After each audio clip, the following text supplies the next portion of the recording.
Trust Magnus Carlsen to kick up yet another raging debate. Chess's world number one has opened a can of worms. The Norwegian has ruled out a return to classical world championship, a format he had given up since 2022.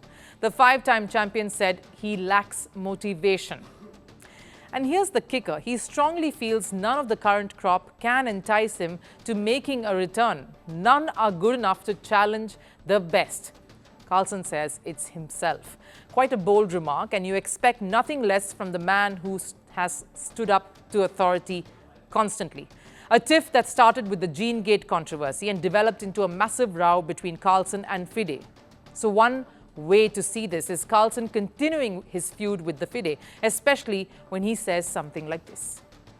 FIDE's crown jewel is the Classical World Championship, right? That's what gives FIDE legacy and legitimacy, and none of US are going after that. I'm happy not playing the Classical World Championship. I'm kind of done with that. Is that the only reason? Carlsen gave up on classical chess when he decided to not defend his title back in 2022. Back then, too, he said he lacked any sense of motivation, but many still felt the world champion would make his return after a break, because the sport needs its number one player to participate in what is the biggest event for it.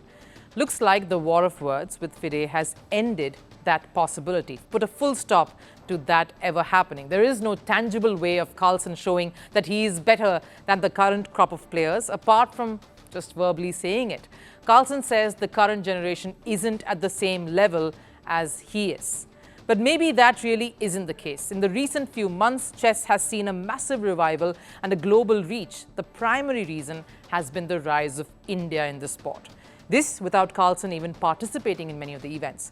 Following India's chess Olympiad win, it proved that India was a bunch of youngsters that can take on the world. The likes of Gukesh Dommaraju, Praggnanandhaa, Vidit Gujrati and Arjun Erigaisi have proved time and again that they belong among the best in the sport.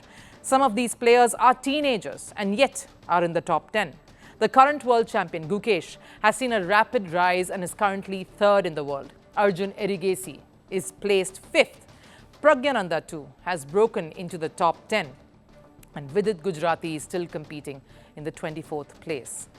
And in addition to the Indian prodigies, there are the likes of Hikaru Nakamura and Fabiano Caruana, who have challenged Carlsen at the biggest stage in the past. So the quality is there. They just need to face each other to see who's the best. Now, I understand that Carlsen doesn't need to prove his supremacy to anyone anymore. His cabinet of silverware and the fact that he has remained at the top for years is proof enough. But in sport, it is not the past laurels that enforce the number one tag. It is constantly evolving and continuing to win that really makes it so. Carlsen wants to do all of that, but in a parallel trajectory that doesn't involve the FIDE. I'm not really very interested in what FIDE are doing. I'm sort of trying to do my things, being with the Esports World Cup, chess.com freestyle. So the World Chess Championship is a no-go for Carlsen, but will he boycott the FIDE Rapid and Blitz Championship too? Or will he feel motivated enough to come and defend his title? One thing is certain, the sport will go on, even if Carlsen decides to do away with it.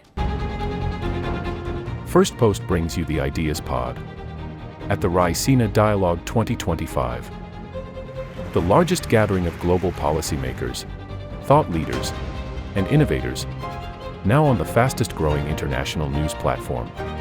Big ideas, big debates, big impact. Only at the Ideas Pod. Firstpost gives you front-row access to the conversations that matter most. The Ideas Pod. Raisina Dialogue 2025 on Firstpost.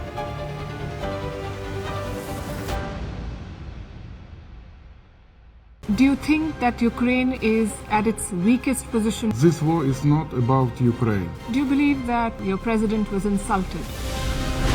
Yes or no question?